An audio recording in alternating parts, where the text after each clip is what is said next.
Wire tracker with POE. To start with, let's try the POE test first. We put the cable in the POE port and we can see the figures on the screen. The type, the standard, and the voltage. Let's move on to the continuity testing. We put one end in the continuity port and the other end in the remote. And the test will be showing on the screen. We can see the numbers are in order. That means the cable is working.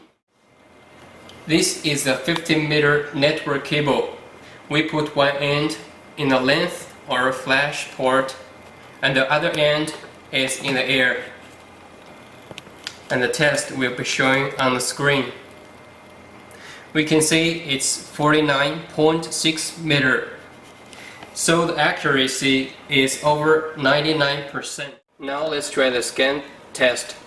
It has three modes: digital mode, analog mode, and POE mode.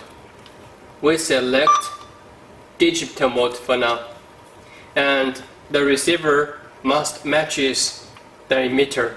Both are digital mode. Now let's start.